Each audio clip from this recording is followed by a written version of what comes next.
Hello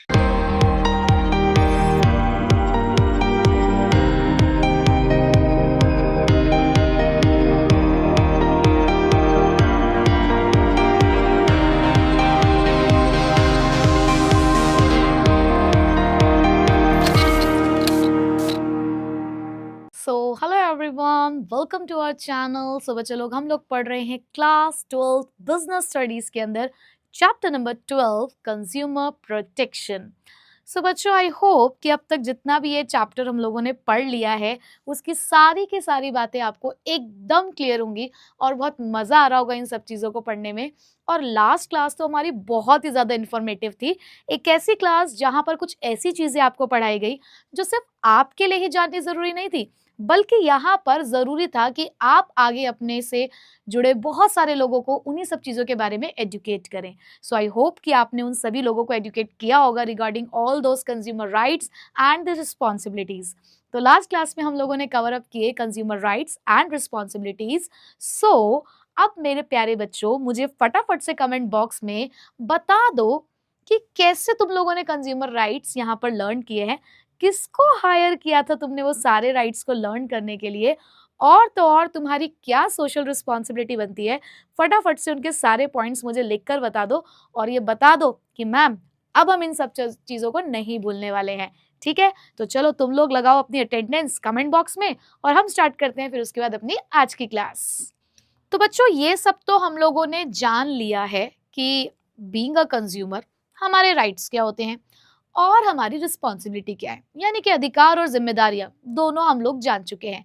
but आप कहेंगे कि मैम आपने ये तो नहीं बताया कि कभी अगर हमारे साथ किसी तरीके की माल प्रैक्टिसेस होती है या अनफेयर ट्रेड प्रैक्टिसेस होती है तो हम केस फाइल करने जाएंगे कहाँ, और क्या सिर्फ हम ही जा सकते हैं या हमारे बिहाफ पे कोई और भी जा सकता है? ये बात तो आपने नहीं बताई। अरे बच्चों, आज बता दूंगी ना ये सारी बातें।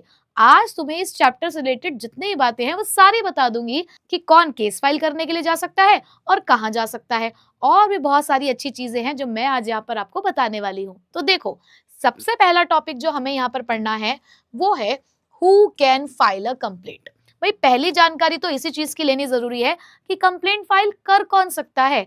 तो भाई देखो, जिसके साथ गलत हुआ है सबसे पहले तो उसी को अधिकार दिया गया है कि भाई तुम जाओ कोर्ट का दरवाजा खटखटाओ या फिर उस कंज्यूमर फोरम का जाके दरवाजा खटखटाओ जहां पर तुम जा सकते हो और अपने लिए न्याय मांगो।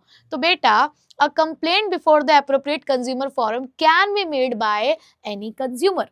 कोई भी कंज्यूमर जो है किसी कंज्यूमर फोरम में जाकर कंप्लेंट फाइल कर सकता है, या फिर कोई भी कंज्यूमर एसोसिएशन जो रजिस्टर्ड हो। हम बहुत सारी अभी कंज्यूमर एसोसिएशन के नेम अभी आगे आने वाले टॉपिक्स पे पढ़ने वाले हैं, जहां पर बहुत सारे कंज्यूमर एसोसिएशन आपको ऐसे देखने को मिलेंगे जो कंज्यूमर्स के बिहाफ पर अच्छे काम कर रहे हैं, कंज्यूमर के बिहाफ पर कोर्ट में जाकर केस फाइल कर रहे हैं। तो यस, ये लोग भी जाकर केस फाइल कर सकते हैं। और सेंट्रल और स्टेट गवर्नमेंट, अगर कभी गवर्नमेंट ने भी आपको गलत काम करते हुए पकड़ा कि as a marketer, as a wholesaler या एज अ ट्रेडर अगर आपने किया कोई भी गलत काम कंज्यूमर्स को ठगने के लिए, तो ऐसे में सेंट्रल और स्टेट गवर्नमेंट भी आपके ऊपर केस फाइल कर सकती है। या फिर one or more consumer on behalf of the numerous consumers having the same interest. या फिर ऐसा भी हो सकता है कि मान लो कि ऐसे बहुत सारे लोग हैं जिनको एक ही कंप्लेन करनी है, यानी कि उनका सेम इंटरेस्ट है, तो सारे ना जाकर कोई एक या फिर एक से ज्यादा, मान लो कि जैसे 10 लोग हैं तो 10 ना जाकर 3 लोग चले गए केस फाइल करने के लिए, तो ऐसा भी हो सकता है और वो बाकियों को रिप्रेजेंट कर रहे हैं। और आखिरी, द लीगल एयर और the representative of a deceased consumer. अब मान लो कि भगवान ना करे कि कोई इस तरीके का प्रोडक्ट या सर्विस हमने आप लोगों की इस्तेमाल करी जिसकी वजह से कोई हादसा हो गया और उस हादसे के अंदर कंज्यूमर की डेथ हो गई, तो ऐसे में कंज्यूमर तो केस फाइल नहीं कर पाएगा डेफिनेटली, बट वो अपने पीछे जिसको छोड़कर गया है, यानी कि उसका उत्तराधिकारी या उसका रिप्रेजेंटेटिव जो होगा, वो उनके बिहाफ पर केस फाइल कर सकता है। ठीक है, तो ये तो हमने पढ़ लिया कि कौन केस फाइल कर सकता है। चलो एक बार साथ साथ याद ही कर लेते हैं, इसको क्यों बाद में याद करने के लिए रखें। तो बताओ मेरे प्यारे बच्चों जोर जोर से कि कौन केस फाइल कर सकता है? Any consumer, any registered consumer association, central or state government, one or more consumer on behalf of the numerous consumer having the same interest, or the fifth one is a legal heir or the representative of the deceased partner. I hope कि मेरे साथ साथ आप लोगों को भी याद हो गया होगा। ठीक है, चलो आगे बढ़ते हैं।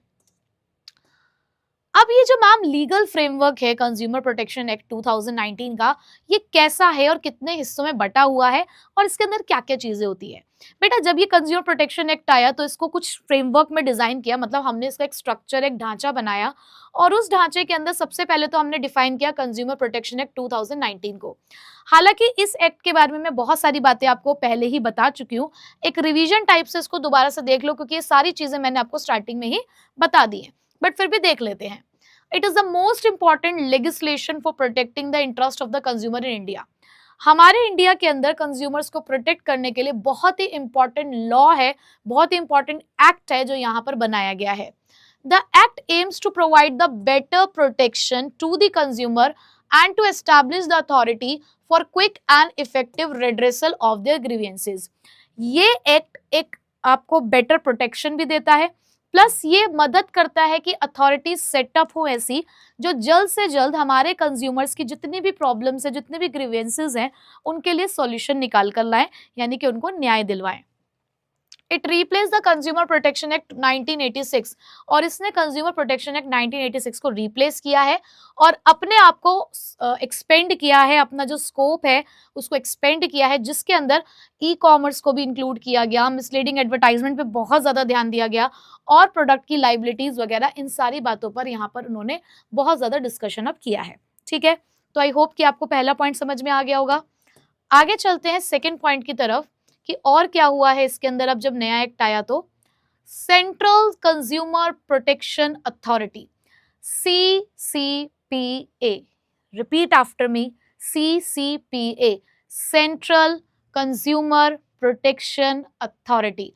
तो बेटा ये जो अथॉरिटी बनाई गई है वो स्पेशली 2019 एक्ट में आई है हमारे, जिसके अंदर उन्होंने बहुत सारी बातें बोली कि कभी भी अगर कंज्यूमर के साथ इन ग्राउंड्स पर किसी भी तरीके का कोई एक्सप्लॉयटेशन होता है, माल प्रैक्टिसेस होती है, तो आप चिंता मत करो, हम बैठे हैं आपके साथ। हम एक सेंट्रल अथॉरिटी है, एक कह सकते हो द मेन बॉडी है जो आपको यहाँ पर प्रोटेक्शन देंगे और आपके साथ कुछ भी गलत नहीं होने देंगे। ठीक है, देखिए जरा।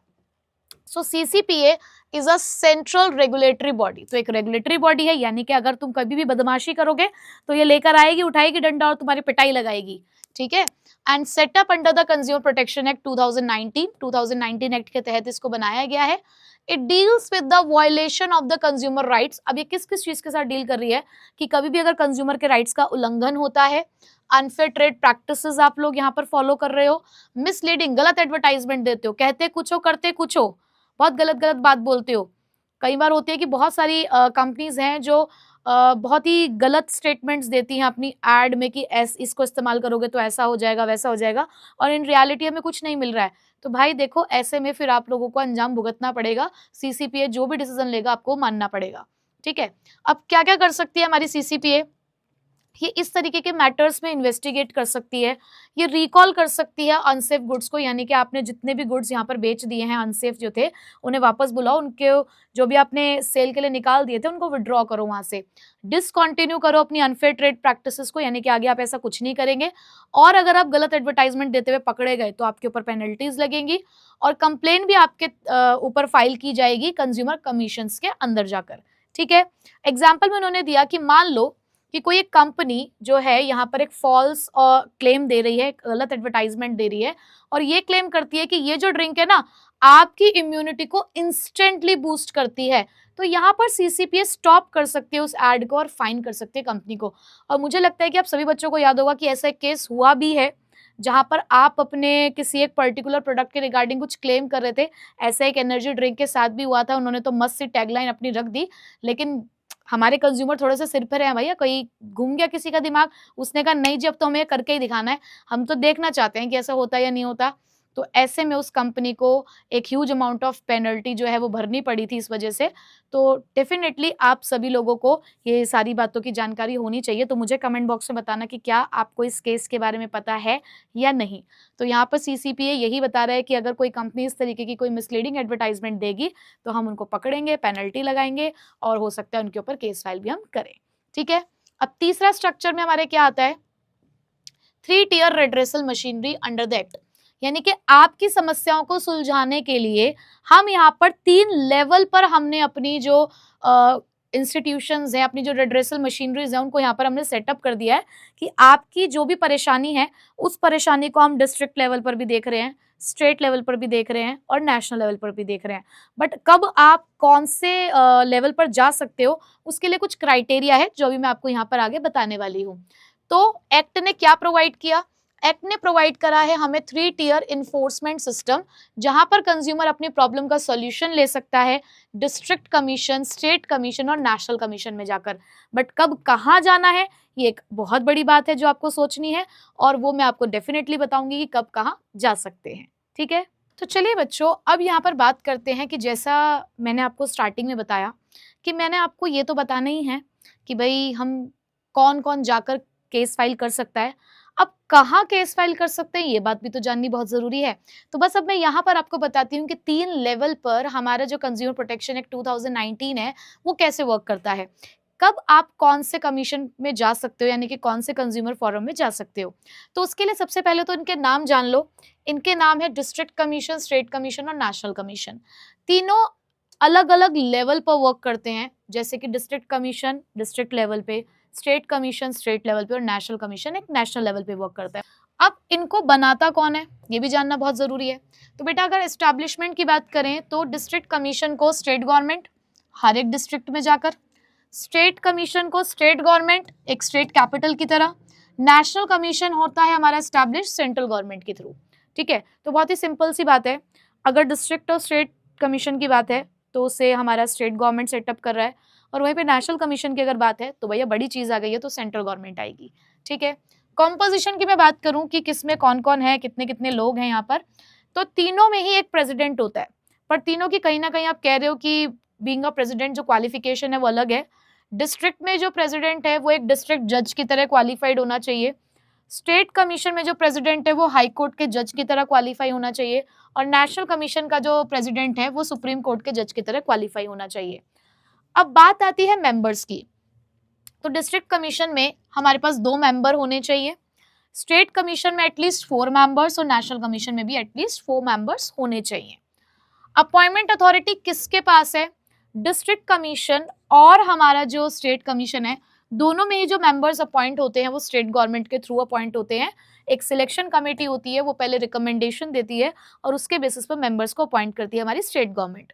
बट नेशनल कमीशन के अंदर यही अथॉरिटी सेंट्रल गवर्नमेंट के हाथों में है, जो बना रहा है मेंबर भी वही रखेगा, बट डेफिनेटली बाकी दोनों की तरह इसमें भी एक हमारे पास सिलेक्शन कमेटी है। ठीक है, अब आता है मेन मुद्दा, मेन जो पॉइंट है हमारा, अब जरा उसके बारे में थोड़ा सा डिस्कस करते हैं, जिसके बारे में आपको कुछ चीजें लिखनी भी है। ठीक है, अब बात आती है कि मैम तीनों हमने देख लिए कि डिस्ट्रिक्ट कमीशन है, स्टेट कमीशन है, नेशनल कमीशन है, कब कहाँ कैसे जाना है। तो बेटा यहाँ पर जरा आप कुछ बातों को लिख लीजिएगा कि ये जो मैंने आपको सामने कुछ डिजिट्स प्रोवाइड करी हैं, कुछ फिगर्स प्रोवाइड करी हैं, वो as per the earlier values है हमारी जो 2019 में सेट की गई थी, कि जब 2019 का एक्ट हमारा बना था बाय रिप्लेसिंग द 1986 एक्ट, तो उस टाइम पर ये वैल्यूज डिफाइन की गई कि अगर जिन भी डिफेक्टिव गुड्स या सर्विसेज के लिए आप कॉम्पेंसेशन डिमांड कर रहे हो या आप कंप्लेन फाइल करना चाहते हो, अगर उन गुड्स और सर्विसेज की वैल्यू 1 करोड़ से ज्यादा नहीं है, 1 करोड़ से ज्यादा नहीं है, तो आप डिस्ट्रिक्ट कमीशन में जा सकते हो। मतलब कि अगर आपके डिफेक्टिव गुड्स और सर्विसेज की वैल्यू मान लो 10,000 है, तो डेफिनेटली आपको डिस्ट्रिक्ट कमीशन में जाना है। अगर वो 1 करोड़ 10 लाख है तो फिर आप डिस्ट्रिक्ट कमीशन में नहीं जा पाओगे। तो अगर 1 करोड़ से कम तक की वैल्यू है तो डिस्ट्रिक्ट कमीशन, 1 करोड़ से लेकर 10 करोड़ तक की वैल्यू है तो स्टेट कमीशन, और 10 करोड़ से ऊपर की अगर बात है तो नेशनल कमीशन।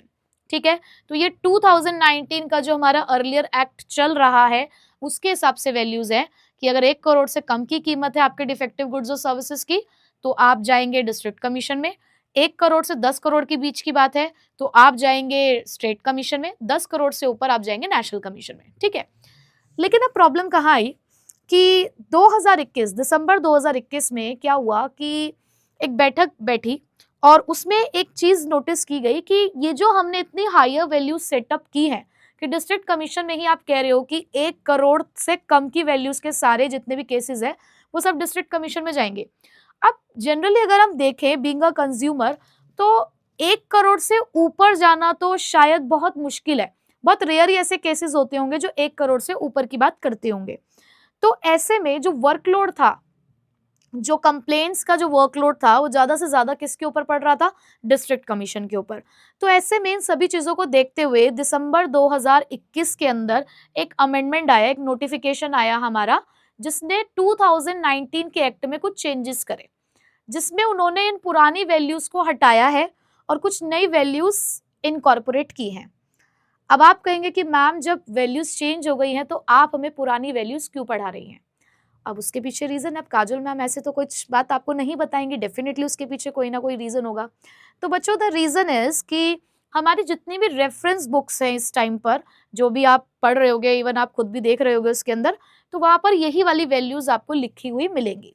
ठीक है, मोस्टली जो हमारी ज्यादातर इस्तेमाल होने वाली रेफरेंस बुक है उनके अंदर 2019 वाली ये वाली पुरानी वैल्यूज हैं। बट अगर आप 2025-26 की एनसीईआरटी देखें तो उसके अंदर उन्होंने 2021 की, यहाँ पर मैं आपके लिए सारी चीजें लिखूंगी, आप कोई भी चीज मैं आपको अधूरी नहीं बताऊंगी। तो दिसंबर 2021 में हम कह सकते हैं वो जो हमारा एक नोटिफिकेशन आया है जिसके अंदर एक अमेंडमेंट हुआ इनकी वैल्यूज के अंदर, तो एनसीईआरटी इन वैल्यूज को यहाँ पर हमें बता रहा है। अब क्योंकि सीबीएसई एनसीईआरटी को स्ट्रिक्टली फॉलो करती है बिजनेस स्टडीज के अंदर, तो डेफिनेटली तो हम एनसीईआरटी को भूल नहीं सकते, हम उसको पीछे छोड़ नहीं सकते। तो पहले जरा मैं आपको अब दिसंबर 2020-21 की जो वैल्यूज हैं वो बता देती हूँ और उसके बाद आपको कुछ सॉल्यूशन बताती हूँ कि आप क्या कर सकते हैं। देखिए जरा, तो यहाँ पर उन्होंने इस वैल्यू को रिवाइज किया और उन्होंने कहा कि अगर आपको डिस्ट्रिक्ट कमीशन में जाना है तो आपके डिफेक्टिव गुड्स और सर्विसेज की वैल्यू 50 लाख से ऊपर नहीं होनी चाहिए। 50 लाख के अंदर अंदर अगर आपका कॉम्पेंसेशन आप डिमांड कर रहे हैं या डिफेक्टिव गुड्स और सर्विसेज की वैल्यू है तो आप डिस्ट्रिक्ट कमीशन में जा सकते हैं। 50 लाख से लेकर 2 करोड़ तक आप स्टेट कमीशन में जा सकते हैं, और अगर आपके डिमांड 2 करोड़ से ऊपर की है तो आप नेशनल कमीशन में जा सकते हैं। ठीक है, तो ये वैल्यूज रिवाइज की गई हैं, फिर से बता रही हूँ। 2019 में उन्होंने बोला कि अगर आपके डिफेक्टिव गुड्स और सर्विसेज की वैल्यू 1 करोड़ से कम है तो डिस्ट्रिक्ट कमीशन, 1 करोड़ से 10 करोड़ तक स्टेट कमीशन और 10 करोड़ से ऊपर नेशनल कमीशन। बट 2021 दिसंबर में जो हमारे पास अमेंडमेंट आया है, जो चेंजेस आए हैं, उसके अकॉर्डिंग डिस्ट्रिक्ट कमीशन में 50 लाख से कम तक की वैल्यू के गुड्स, 50 लाख से 2 करोड़ स्टेट कमीशन, और 2 करोड़ से ज्यादा की चीजें आप कहाँ लेकर जाएंगे? National commission. तो बेटा प्लीज इन वैल्यूज को आप खुद अपने हाथों से लिख लीजिए अपनी समरी नोटबुक में, और जहां भी आप पढ़ रहे हैं, जो भी आपने नोट्स बना रखे हैं, उसके अंदर अलग से हाईलाइट करते हुए इस पॉइंट्स को आप दिखाइएगा, दोनों पॉइंट को, ताकि एग्जाम टाइम में आपको याद रहे कि इसको जरूर हमने एक बार ध्यान से पढ़कर जाना है। ठीक है, अब पेपर में अगर ये डिफिकल्टी आती है तो इसको कैसे आपको सॉल्व करना है कि कौन सा वाला लिखना है। अगर हम एनसीईआरटी के बारे में बात करें तो एनसीईआरटी 2021 को फॉलो कर रही है कि उसमें जो वैल्यूज आई हैं, तो मैं तो यही कहूंगी आपको कि स्ट्रिक्टली आप एनसीईआरटी को फॉलो करें, 2021 की वैल्यू को ही आप यहाँ पर लेकर चलें। ठीक है, चलो आई होप कि आप लोगों ने लिख लिया होगा, एक बार स्क्रीनशॉट ले ही लीजिए आप इसका। चलिए अब कुछ आगे के पॉइंट्स पढ़ लेते हैं। टेरिटोरियल जुरिडिक्शन यानी कि कौन सा कहाँ पे वर्क करता है, तो जैसे कि मैंने अभी आपको बताया कि जो डिस्ट्रिक्ट कमीशन है वो within the district work करता है, और state commission throughout the state work करेगा, national commission throughout the country, क्योंकि नेशनल लेवल पे वर्क कर रहा है। अब प्रोसीजर की मैं बात करूं कि क्या प्रोसीजर है भाई, किस तरीके से यहाँ डिसीजन लेते हैं, तो एक तो ये हो सकता है कि गुड्स की सैम्पलिंग ले, मतलब सैंपल ले गुड्स के, कलेक्ट करें और उसके बेसिस पर अपना डिसीजन दे, या फिर ये जो सर्विस प्रोवाइडर्स होते हैं उनके डॉक्यूमेंट्स यहाँ पर देखेंगे, क्योंकि सर्विस के केस में तो आप डॉक्यूमेंट्स ही देख सकते हो। स्टेट कमीशन क्या करेंगे? On the basis of evidences, यानी कि जो भी प्रूफ होगा उसके बेसिस पर अपना डिसीजन लेंगे। नेशनल कमीशन थोड़ा सा इस चीज को और ध्यान से समझते हैं, ये कॉम्प्लेक्स तरीके से हाई वैल्यू डिस्प्यूट्स को यहाँ पर हैंडल करते हैं। ठीक है, अब अपील कैसे कर सकते हो? क्या होता है कि हम डिस्ट्रिक्ट कमीशन में गए और हमें डिस्ट्रिक्ट कमीशन के ऑर्डर से सेटिस्फेक्शन नहीं हुआ, हमें लगता है कि उन्होंने जो यहाँ पर डिसीजन लिया है हम उससे सहमत नहीं है, तो अब क्या करें? तो जब उससे सहमत नहीं होगे थोड़ा सा आगे जाओगे, अब नेक्स्ट लेवल क्या है? State commission. तो अगर कभी आपको डिस्ट्रिक्ट कमीशन के ऑर्डर को यहाँ पर कह सकते हो कि क्वेश्चन करना है, आप नहीं सेटिस्फाइड हो, तो आप स्टेट कमीशन के पास जाके अप्लाई कर सकते हो। ठीक है, अब कभी ऐसा होता है कि आप स्टेट कमीशन में आपने केस फाइल किया था और आप नहीं हो सेटिस्फाई स्टेट कमीशन के ऑर्डर से, तो ऐसे में आप नेशनल कमीशन पे अप्लाई कर सकते हो, वहां जाके अपील करोगे। कभी आप नेशनल कमीशन में थे और वहां से आप सेटिस्फाई नहीं हुए थे, तो सुप्रीम कोर्ट है, आप उसमें जाकर अप्लाई कर सकते हो और उसके बाद तो देखो कुछ भी नहीं हो सकता है। तो अगर डिस्ट्रिक्ट कमीशन से सेटिस्फाई नहीं हो तो स्टेट कमीशन में चले जाओ, अगर कभी स्टेट कमीशन से सेटिस्फाई नहीं हो तो नेशनल कमीशन, नेशनल कमीशन से सेटिस्फाई नहीं हो तो सुप्रीम कोर्ट, ठीक है। बट जाना कब तक है, कब तक जा सकते हैं, तो बेटा लिमिट भी है अपील करने की, ये ध्यान रखना है। अनदर इंपॉर्टेंट पॉइंट ये है इस डिफरेंस के अंदर कि अगर आप डिस्ट्रिक्ट कमीशन के ऑर्डर से सेटिस्फाई नहीं है तो आप जा सकते हो स्टेट कमीशन में, लेकिन with in 45 days of passing the order, यानी कि जिस दिन उन्होंने ऑर्डर पास किया था उसके 45 दिन के अंदर अंदर आपको अप्लाई करना पड़ेगा, ठीक है। बट अगर आप स्टेट कमीशन की बात करें तो स्टेट कमीशन से नेशनल कमीशन में अपील करने के लिए आपको 30 दिन का समय दिया जाएगा कि 30 दिन के अंदर अंदर आप अपील कर सकते हो। सेम चीज अप्लाई होती है नेशनल कमीशन के लिए भी कि अगर आप नेशनल कमीशन पे हो और आप नहीं हो सेटिस्फाइड उनके ऑर्डर से, तो सुप्रीम कोर्ट ऑफ इंडिया के पास आप जा सकते हो with in the 30 days of passing the order. तो क्या है हमारे पास टाइम लिमिट 45, 30 और 30, ठीक है बच्चों। चलो अब इनके हेडक्वार्टर्स कहाँ कहाँ है, तो डिस्ट्रिक्ट कमीशन का जो हेडक्वार्टर है वो डिस्ट्रिक्ट हेडक्वार्टर्स ही है उनके, मतलब हर लेवल पर हेडक्वार्टर देखने को मिलेगा। स्टेट कमीशन के लिए स्टेट कैपिटल और नेशनल कमीशन के लिए न्यू दिल्ली के अंदर आपको उसका हेडक्वार्टर देखने को मिल सकता है, ठीक है बच्चों। सो आई होप कि आप लोगों को ये सारी चीजें क्लियर हो गई होंगी। अब हम आगे चलते हैं, चलिए आगे चलते हैं और आगे एक बहुत बढ़िया चीज मैं आपको यहाँ पर बताने वाली हूँ। अब देखो आखिरी चैप्टर है तो कुछ तो नया होना चाहिए, आखिरी चैप्टर है कुछ तो और अच्छी बात मैं आपको यहाँ पर बता के जाऊं। तो बेटा ये चैप्टर ना बहुत अच्छा और इंटरेस्टिंग चैप्टर है, मतलब मुझे बहुत मजा आता है स्पेशली बुक 2 को पढ़ाने में, क्योंकि इसमें ना बहुत सारी अच्छी अच्छी चीजें हैं जो और भी ज्यादा रियल लाइफ से कनेक्ट हो पाती है, ठीक है, क्योंकि ये हमारे आसपास की चीजें हैं। और कह सकते हो कि ये वाला चैप्टर तो बिल्कुल हम लोग फील कर पा रहे होंगे क्योंकि ये तो बिल्कुल हमसे जुड़ा हुआ है, क्योंकि कंज्यूमर तो हम सभी लोग हैं। तो यहाँ पर मैं एक केस स्टडी आपके लिए लेकर आई हूँ जो आपकी एनसीईआरटी की बुक में डिफाइन की गई है, बताई गई है कि जहां पर ये जो मैं बातें आपको इतनी सारी बता रही हूँ, कोई हवा में बातें नहीं बता रही हूँ, ये रियलिटी है कि ऐसा कुछ होता है, तब जाकर एक्ट जो है वो किस तरीके से आपके सामने डिसीजन लेकर आता है। तो अब तक हमने जितना भी चैप्टर पढ़ा उसमें हम ये पढ़ते हैं कि गुड्स डिफेक्टिव है, बट सर्विस क्या होती है, सर्विस की होती है डेफिशिएंसी यानी कि कमी। अब सर्विस के डेफिशिएंसी को कैसे डिफाइन किया जाता है ये आप इस केस स्टडी की मदद से समझ सकते हो कि सर्विस की कमी को आप कैसे डिफाइन करते हो, क्या होती है सर्विस की कमी, कब हम इस चीज का इस्तेमाल कर सकते हैं कि आपने हमें सर्विस कम दी है इसलिए हम आपके ऊपर केस फाइल कर रहे हैं। तो देखो एक बहुत अच्छी केस स्टडी है और रियल केस स्टडी है ये।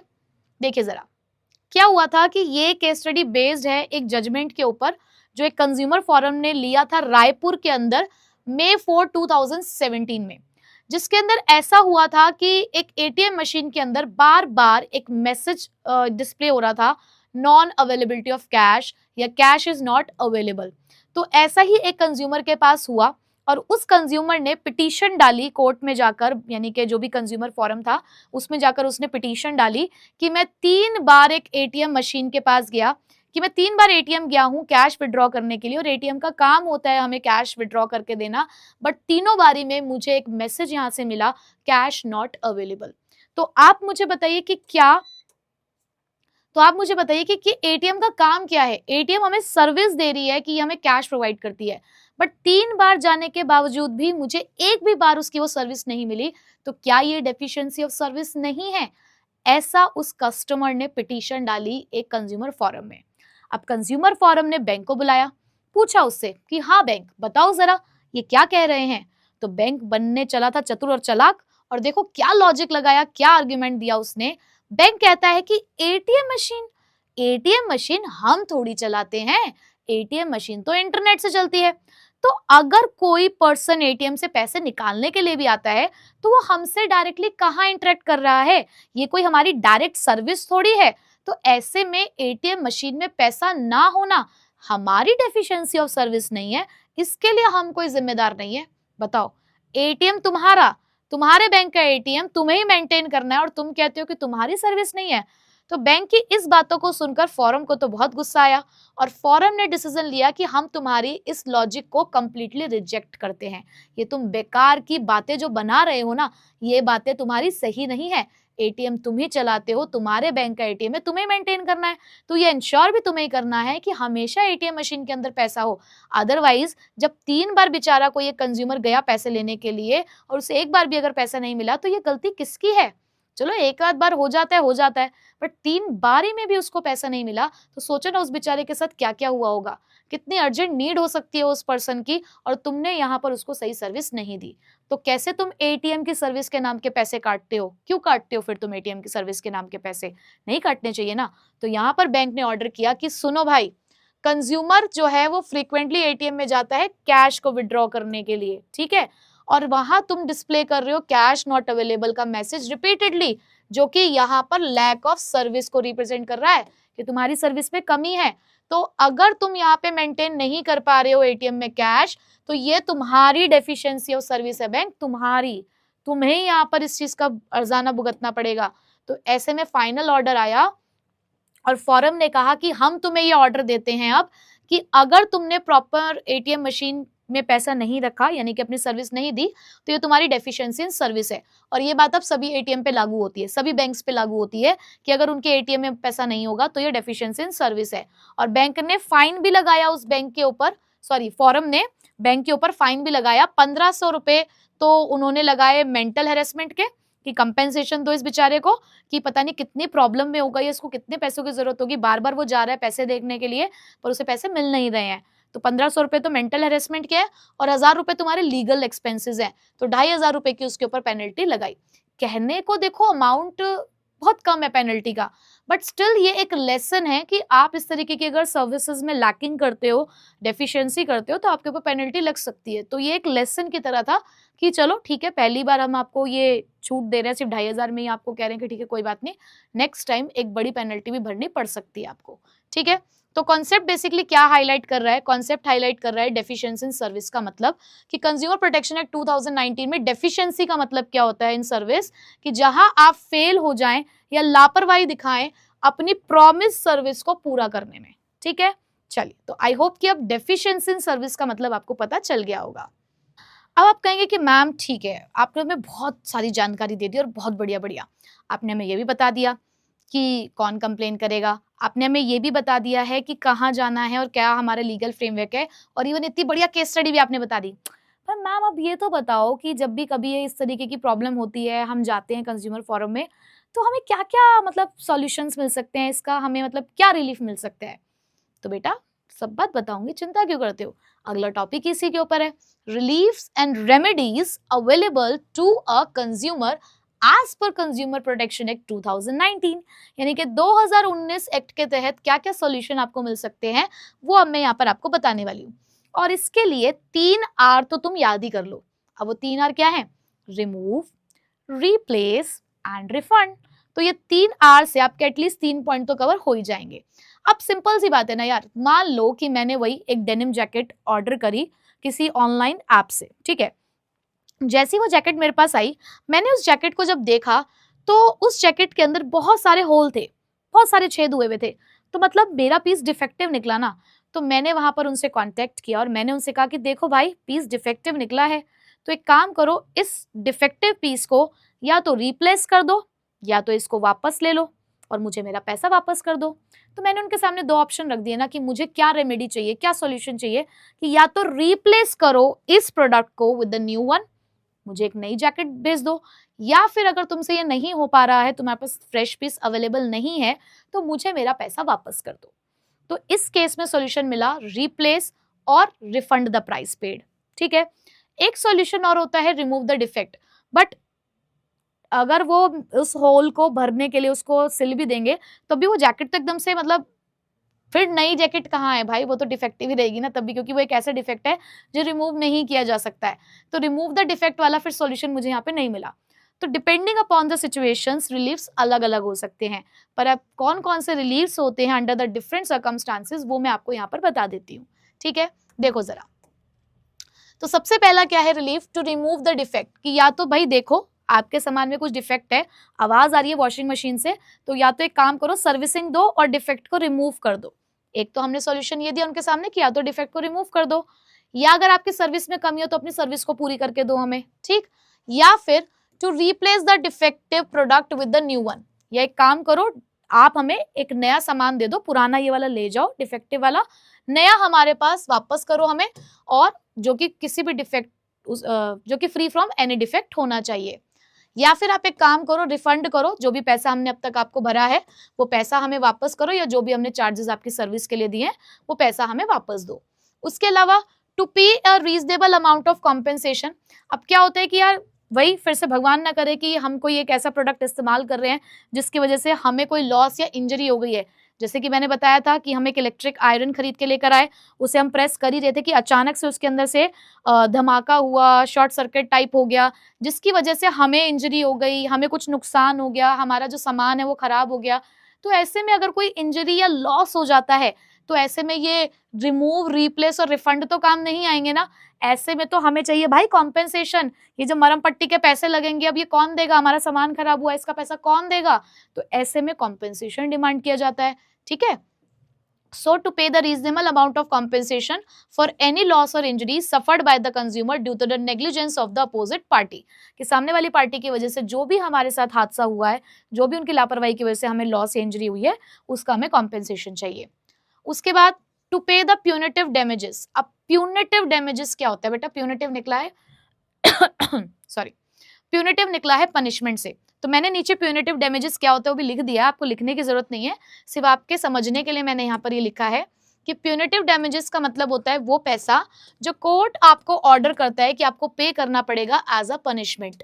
जैसे कि अभी याद करो, अभी वाली जो केस स्टडी पढ़ी उसमें जो बैंक ने 1500 रुपए, बैंक ने जो 2500 रुपए भरे, वो एक तरीके से उसके लिए पनिशमेंट चार्जेस तो थे कि भाई आपकी वजह से देखो उनको ये नुकसान हुआ है, तो आपको ये as a damage, as a punishment आपको ये भरना पड़ेगा।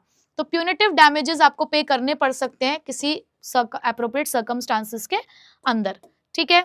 उसके अलावा अब अगर तुम बना रहे हो कोई खराब सामान और कोई खराब ट्रेड प्रैक्टिसेस इस्तेमाल करते हो, तो भाई उसको डिसकंटिन्यू करो, उसको रोको। अनफेयर ट्रेड प्रैक्टिसेस को आपने रोकना है और उसको रिपीट नहीं करना फ्यूचर में, ठीक है। 3 और याद कराती हूँ सिमिलर से, हैजार्डस गुड्स से रिलेटेड, कि अगर आप किसी भी हैजार्डस गुड्स का प्रोडक्शन करते हैं तो सबसे पहली चीज तो भाई उसके प्रोडक्शन को रोको, उस मैन्युफैक्चरिंग को बिल्कुल रोक दो, फ्यूचर में उस चीज को रिपीट नहीं करोगे, और जो तुमने सामान भेज दिया है ना बेचने के लिए उसको विड्रॉ कर लो, वापस बुलवा लो। जैसे कि याद करो जब मैगी बैन हुई थी तो मैगी जितने भी रिटेल आउटलेट्स पे पहुंच चुकी थी, एक ऑर्डर इशू किया गया था कि इन सभी रिटेल आउटलेट से उन मैगी के जितने भी पैकेट्स हैं उनको वापस मंगवाओ, विड्रॉ कर दो फ्रॉम दी सेल उसको, कि हम इसको अब बेच नहीं सकते हैं, ठीक है। तो 3 पॉइंट्स देखो सिमिलर आपको दिखेंगे एक ही चीज से related, that not to offer the hazardous goods for sale, harmful goods नहीं बेचने हैं। उसके अलावा अगर बेचने के लिए निकाल दिए हैं तो उसको विड्रॉ कर लो, यानी कि वापस बुलाओ। टू सीज, सीज का मतलब होता है बेटा रोकना, to cease the manufacture of the hazardous goods, आपको क्या करना है, हैजार्डस गुड्स की मैन्युफैक्चरिंग पे रोक लगानी है, और आपको ये हैजार्डस सर्विसेज भी देने से लोगों को रोकना है, मतलब आपकी नहीं प्रोवाइड कर सकते, ठीक है। तो ये तो आपके यहाँ के मेन पॉइंट्स। अब और क्या हो सकता है, कई बार क्या होता है कि आप एडवर्टाइजमेंट पे ना गलत बात बोलते हो, आप कहते हो कि अगर आप इस पर्टिकुलर सामान को इस्तेमाल करोगे तो ऐसा हो जाएगा वैसा हो जाएगा, और इन रियलिटी वैसा नहीं हो रहा है, और उसकी वजह से किसी कस्टमर को कोई हार्म हो गया या किसी कस्टमर के साथ किसी भी तरीके की कोई गलत चीज हो गई है, तो ऐसे में आपके ऊपर जो पेनल्टीज चार्जेस लगेंगी वो तो लगेगी, but at the same time अब आपको एक नई एडवर्टाइजमेंट यहाँ पर इशू करनी पड़ेगी to neutralise the effect of the previous misleading advertisement, कि जो आपने पहले गलत बात बोल रखी है ना अपने एडवर्टाइजमेंट के अंदर, उस इफेक्ट को खत्म करने के लिए एक नई एडवर्टाइजमेंट जारी करो, ठीक है। तो यहाँ पर अगला यही कहता है to issue the corrective advertisement to neutralise the effect of the misleading advertisement, कि जो गलत एडवर्टाइजमेंट दी है उसको न्यूट्रलाइज करने के लिए एक नई सही एडवर्टाइजमेंट जारी करो। उसके अलावा to pay the adequate cost to the appropriate party, हो सकता है कि आपको कहीं पे कोई पैसा भरना पड़े, कोर्ट आपको कह दे कि यहाँ आपको पैसा भरना पड़ेगा।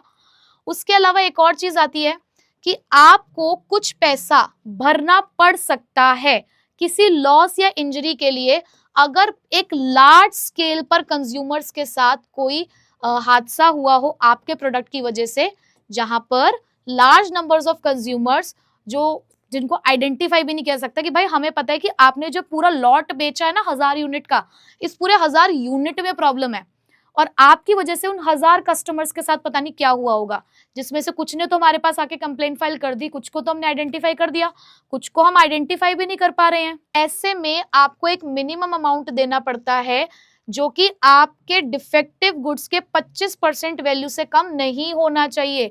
मतलब जो भी आपने सर्विस दी है, जो भी आपने गुड्स बेचे हैं, उसके 25% से कम की वैल्यू का नहीं होना चाहिए। उससे ज्यादा का जो अमाउंट है वो आपको पे करना पड़ सकता है, जैसा भी यहाँ पर डिफाइन किया जाएगा उसके अकॉर्डिंग, ताकि भाई हम जितने भी कंज्यूमर्स के साथ ये हादसा हुआ है या जो भी इंजरी हुई है हम उनको भरपाई कर सकें। तो बेटा ये थी हमारी कुछ 12 रेमेडीज और सॉल्यूशन जो प्रोवाइड किए जाते हैं किसी भी कंज्यूमर को अंडर द डिफरेंट सर्कमस्टांसेस। ठीक है, तो आई होप कि आपको ये सारे पॉइंट समझ आ गए होंगे, थोड़े इजी ही हैं। अब आते हैं अपने आखिरी टॉपिक की तरफ, which is the role of consumer organisation and NGOs.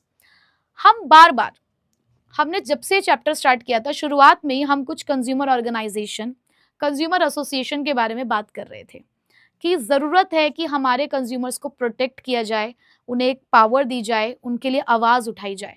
तो ऐसे बहुत सारे एनजीओज और बहुत सारे कंज्यूमर ऑर्गेनाइजेशंस हैं जो इसी डायरेक्शन में वर्क कर रहे हैं। तो अब हम यहाँ पर उनके रोल के बारे में ही पढ़ने जा रहे हैं। तो बेटा रोल के लिए आपको याद करनी है एक line which is educate and publish product testing to take the legal action and file complaint for public interest। तो मतलब मैंने लाइन ही, सेंटेंस ही ऐसा बनाया है जिसमें रोल अपने आप को डिफाइन कर रहा है कि अपने आप बहुत सारी बात लिख सकते हो, अपने आप वो सारे पॉइंट्स बना सकते हो। तो क्या है line? educate and publish the product testing to take the legal action and file complaint for the public interest। ठीक है, तो इसमें एडुकेट से मतलब क्या है? Educating the consumers. पब्लिश का मतलब है publishing the information. Product testing है प्रोडक्ट टेस्टिंग के लिए ही। लीगल है providing the legal help. Action है action against the unfair practices. File complaint filing the complaints. और पब्लिक इंटरेस्ट मतलब प्रोटेक्टिंग द पब्लिक इंटरेस्ट। ठीक है, चलो अब वन बाय वन इनको डिस्कस कर लेते हैं। सबसे पहला है एडुकेटिंग द पब्लिक। ये बहुत जरूरी है। हमारी जनता आज भी अनअवेयर है। ठीक है, हम लोग आज अवेयर हैं, मैं आपको बता रही हूँ, आप अपने आसपास बहुत सारे लोगों को बता पाओगे, बट स्टिल इसके बाद भी बहुत सारे ऐसे लोग हैं जिनको इन सब चीज़ों के बारे में कोई जानकारी नहीं है। तो ऐसे में बहुत ज़रूरी है कुछ ऐसे कैंपेन चलाना जहाँ पर हम अपने सोए हुए ग्राहकों को जगा सकें कि भाई तुमको बहुत ज़रूरी है अपने राइट्स और रिस्पॉन्सिबिलिटीज़ के बारे में जानना। तो सबसे पहला रोल ही इनका यही कहता है, educating the general public about the consumer rights by organising the training programmes, seminars and the workshops. तो प्रोग्राम्स, ट्रेनिंग प्रोग्राम्स, वर्कशॉप्स और सेमिनार्स के थ्रू हम अपनी आम जनता को यहाँ पर एडुकेट कर सकते हैं। तो इस डायरेक्शन में वर्क करते हैं हमारे कट्स। ये हमारी जयपुर की एक सोसाइटी है, consumer unity and trust society, जो कैंपेन चलाती है जैसे कि your right your power to educate the rural consumers. गांव गांव में जाकर ये लोगों को एडुकेट करते हैं उनके राइट्स के बारे में। ठीक है, नेक्स्ट आता है पब्लिशिंग द इंफॉर्मेशन। अब इसमें क्या होता है कि ये लोग लोगों को अवेयर करने के लिए पीरियोडिकल्स पब्लिश करते हैं। पीरियोडिकल मतलब जैसे मैगजीन्स टाइप्स जो होती है, ये पब्लिश की जाती है, जिसमें कंज्यूमर की प्रॉब्लम क्या हो सकती हैं, लीगल रिपोर्टिंग कैसे होगी, किस तरीके से हम और भी ज़्यादा उनको अवेयर कर सकते हैं, रिलीफ क्या अवेलेबल है, इन सभी बातों की यहाँ पर जानकारी दी जाती है। So publishing the periodicals and other publications to impart the knowledge, यानी कि उनको नॉलेज प्रोवाइड करना किस चीज़ के बारे में, कंज्यूमर प्रॉब्लम के बारे में, लीगल रिपोर्टिंग के बारे में, रिलीफ अवेलेबल के बारे में, या और भी कुछ मैटर्स हो सकते हैं। तो इसके लिए अगर एक एग्जांपल लें तो consumer guidance society of India है हमारी, जो पब्लिश करती है कीमत नाम से एक पीरियोडिकल। उनके पीरियोडिकल का नाम ही है कीमत। अब मंथली मैगजीन, एक मंथली मैगजीन है जो प्रोडक्ट के टेस्ट और कंज्यूमर की अवेयरनेस के ऊपर आर्टिकल्स लिखते हैं। ठीक है, तो देखो मैं आपको यहाँ पर एग्जाम्पल भी दे रही हूँ, किसी बुक में आपको ऐसे एग्जाम्पल नहीं मिलेंगे। एग्जाम्पल इसलिए है ताकि आप कनेक्ट कर पाओ। Next, product testing. अब वही कि यहाँ पर ये लोग क्या करते हैं, रेंडमली प्रोडक्ट्स उठाते हैं टेस्टिंग के लिए अलग अलग कंपनीज के, उनके टेस्ट रिपोर्ट्स को पब्लिश किया जाता है ताकि आम जनता को पता चल सके कि आप क्या कंज्यूम कर रहे हैं और जो कंज्यूम कर रहे हैं वो सेफ है या नहीं. So carrying out the comparative testing of the consumer products in accredited laboratories to test the relative qualities of the competing brands, यानी कि जो भी competing brands हैं उनकी क्वालिटी चेक के लिए लेबोरेटरीज में, जो ट्रस्टेड लेबोरेटरीज होती हैं उनमें टेस्टिंग के लिए भेजे जाते हैं और पब्लिश किया जाता है test results for the benefit of the consumer. तो ऐसा फिर से ये जो हमारे CGSI है ये लोग भी करते हैं कि जितने भी पैक्ड मिल्क हमारे आते हैं उनकी सैंपल्स जो होते हैं कलेक्ट करते हैं मुंबई के अंदर ताकि अडल्ट्रेशन को चेक किया जा सके, मतलब कि मिलावट तो नहीं है. उसके बाद encouraging the action against unfair practices. अब अगर किसी कस्टमर के साथ किसी भी ऐसी कोई धोखाधड़ी होती है तो ये उनको एनकरेज करते हैं, ये उनको बोलते हैं कि भाई चुप मत रहो, अगर आपके साथ गलत हो रहा है तो आपको आवाज उठानी है, आपको बोलना है. तो ये एनकरेज करते हैं अपने कंज्यूमर्स को कि स्ट्रांगली प्रोटेस्ट करो, एक्शन लो. अगर तुम्हारे साथ कोई भी अनस्क्रिपलस, एक्सप्लॉयटेटिव और अनफेयर ट्रेड प्रैक्टिसेस हुई है तो आपको आवाज उठानी है. ठीक है, तो यहाँ पर कर्ट्स अगेन देखो क्या कर रहा है. CUTS international led a campaign against the misleading advertisement of food products claiming the zero cholesterol. आपने बहुत सारे ऐसे प्रोडक्ट्स देखे होंगे जो आपको बहुत बड़ा बड़ा दावा करके देते हैं जीरो कोलेस्ट्रॉल, बट ऐसा बिल्कुल भी सही नहीं है. तो कर्ट्स ने ना जाने ऐसे कितने सारे कंपनीज के अगेंस्ट यहाँ पर एक्शन लिया है जो ऐसा गलत एडवर्टाइजमेंट शो कर रहे हैं जीरो कोलेस्ट्रॉल के नाम पर, और हमारा कंज्यूमर बेवकूफ़ बन रहा है उन सब चीज़ों को देख के. तो उन्होंने कैंपेन चलाया जहाँ पर वो उनके अगेंस्ट एक्शन लेते हैं. ठीक है, उसके बाद नेक्स्ट आता है प्रोवाइडिंग द लीगल असिस्टेंस. हमारा कंज्यूमर भाई बहुत नादान है, थोड़ा डरता भी है लीगल एक्शन लेने के लिए. तो ऐसे में अगर उन्हें किसी भी तरीके की लीगल हेल्प चाहिए तो ये ऑर्गेनाइजेशंस प्रोवाइड करती हैं कि चिंता मत करो, अगर आप खुद जाना चाहते हो हम आपकी मदद करेंगे, नहीं जा पा रहे हो तो हम आपकी ब्याह पे चले भी जाएंगे. ठीक है, so providing the legal assistance to the consumer by way of providing the legal advice. Legal advices भी देते हैं ताकि आपको लीगल सॉल्यूशन मिल सके. तो फिर से CGSI प्रोवाइड करता है लीगल, फ्री लीगल एडवाइस और कनेक्ट करता है कंज्यूमर्स के साथ. लॉयर्स अपने मतलब लॉयर्स प्रोवाइड करता है ताकि वो कंज्यूमर कोर्ट के केसेस को लड़ सके, मतलब उनकी मदद करेगा कि तुम जाओ लड़ने के लिए कंज्यूमर कोर्ट में जाओ, हम आपके साथ हैं, अपने लॉयर आपको प्रोवाइड करेंगे. ठीक है, next filing the complaints on behalf of the consumer. अब ठीक है, अगर तुम्हें डर लग रहा है, तुम नहीं जाना चाहते हो, तुम्हें नहीं समझ है, तो हम आपके बिहाफ पर चले जाएंगे. तो ये भी इनका एक बहुत अच्छा रोल है कि ये फाइल करते हैं कंप्लेन एक एप्रोप्रिएट कंज्यूमर कोर्ट में जाकर कंज्यूमर्स के बिहाफ पर. जैसे कि CGSI फाइल करती है कंप्लेन एक मोबाइल सर्विस प्रोवाइडर के अगेंस्ट क्योंकि वो गलत तरीके से बिल बना रहा है, अनफेयर बिलिंग कर रहा है. तो कंज्यूमर्स के बिहाफ पर यहाँ पर CGSI जो है वो उनके अगेंस्ट केस फाइल करती है. ठीक है, आखिरी रोल इनका बहुत इंपॉर्टेंट है, प्रोटेक्टिंग द पब्लिक इंटरेस्ट. ये सब काम किस लिए किया जा रहा है? हम कंज्यूमर्स को प्रोटेक्ट करना चाहते हैं, हमें चाहिए कि हम अपने कंज्यूमर्स को प्रोटेक्ट करें. तो बेटा यहाँ पर उन्होंने कहा कि हम आपके बिहाफ पर एक इनिशिएटिव लेंगे ताकि हम केस फाइल करेंगे कंज्यूमर कोर्ट में जाकर आपके लिए, आम जनता आपके लिए हम ये काम करेंगे, किसी एक इंडिविजुअल के लिए नहीं, हम पूरी जनता के लिए काम करेंगे कि कभी भी अगर हमें लगेगा ना कि कुछ भी गलत हो रहा है तो हम एक फर्स्ट स्टेप लेंगे, हम इनिशिएटिव लेंगे. तो एग्जाम्पल के लिए तो कॉमन कॉज करके हमारे पास एक कंज्यूमर ऑर्गेनाइजेशन है जिसने फाइल किया public interest litigation supreme court में जाके, जहां पर ये जितने भी गलत एडवर्टाइजमेंट हो रही है टोबैको कंपनीज की तरफ से, इनके अगेंस्ट उन्होंने केस फाइल करी. तो ये पब्लिक इंटरेस्ट के लिए ये काम उन्होंने किया. तो बेटा ये थे हमारे कुछ रोल ऑफ NGOs और the consumer organisation and I hope कि आपको अच्छे से समझ आ गई होंगी. अब कुछ ऑर्गेनाइजेशन के नाम भी अगर हम याद कर लें तो अच्छा होगा, सारे याद करने की जरूरत नहीं है, कुछ 3-4 भी याद रख लोगे तो सफिशिएंट है. ठीक है, देखो जरा, सबसे पहले तो जैसे कि कंज्यूमर कोऑर्डिनेशन काउंसिल है दिल्ली के अंदर, कॉमन कॉज है दिल्ली में, voluntary organisation in interest of consumer education ये भी दिल्ली में है. तो देखो दिल्ली में ही 3 दिख गए आपको. Consumer education and research centre है CERC अहमदाबाद में. फिर एक और अहमदाबाद में ही है consumer protection council CPC. Consumer guidance society of India CGSI, जिसके बहुत सारे एग्जाम्पल हमने यहाँ पे देखे, मुंबई में है. मुंबई में एक और आया मुंबई ग्राम पंचायत.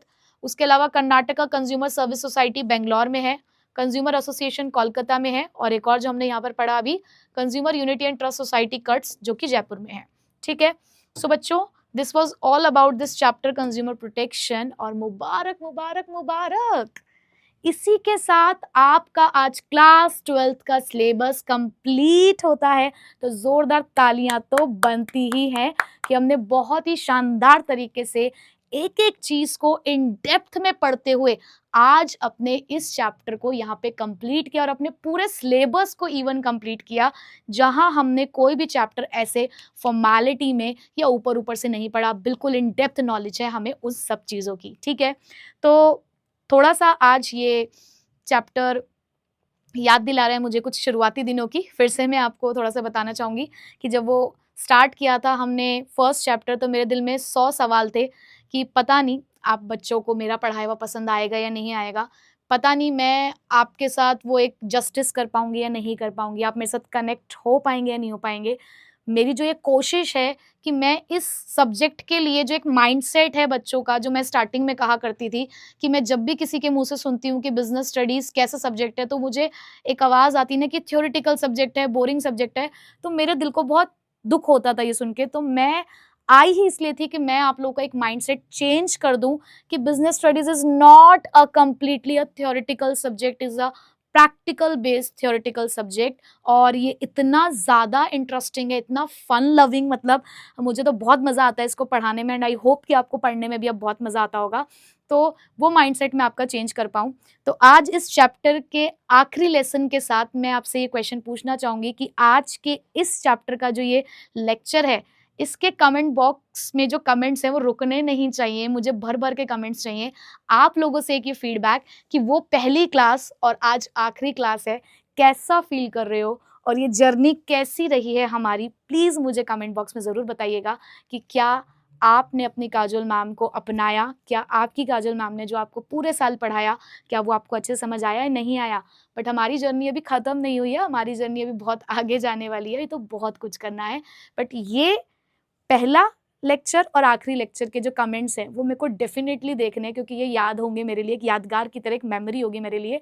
तो प्लीज़ मुझे इसमें आप लोगों से फीडबैक चाहिए ताकि मैं और खुद को इम्प्रूव कर पाऊँ और ये जान पाऊँ कि मेरे बच्चों ने मुझे कितना प्यार दिया है। ठीक है, तो बच्चों अभी भी इस चैप्टर की लेकिन क्वेश्चन आंसर सीरीज डेफिनेटली हमारी बची है। तो मिलेंगे अभी एक और वीडियो के अंदर अपने इस डिटेल लेक्चर्स वाले सेशन के लिए, जहाँ पर हम फिर से डिस्कस करेंगे बहुत ही धमाकेदार और धुआंधार अपने क्वेश्चन आंसर सीरीज के साथ। तो मिलेंगे अब आपसे नेक्स्ट वीडियो में क्वेश्चन आंसर सीरीज में। So till then take care, bye bye. Thank you so much इस लेक्चर को पूरा ध्यान से देखने के लिए। आई होप आपको ये पूरा वीडियो लेक्चर बहुत अच्छे से समझ आया होगा। मुझे कमेंट करके ज़रूर बताना कि क्या ये वीडियो लेक्चर आपको अच्छे से समझ आया, और अगर आपके मन में कोई भी डाउट है इस वीडियो के अंदर तो प्लीज़ मुझे कमेंट करना, मैं पूरी कोशिश करूँगा आपके रिप्लाई करने की। हमारे चैनल को सब्सक्राइब ज़रूर कर लेना, और यहाँ पर जो प्लेलिस्ट्स आ रही हैं उन्हें अच्छे से फॉलो करना, इसमें आपकी कंप्लीट प्रिपरेशन हो जाएगी। एंड जाने से पहले हमारे इन सोशल मीडिया अकाउंट्स पर मेरे साथ पर्सनली कनेक्ट हो सकते हो, और मुलाकात करूँगा अब आपसे आपकी नेक्स्ट वीडियो में।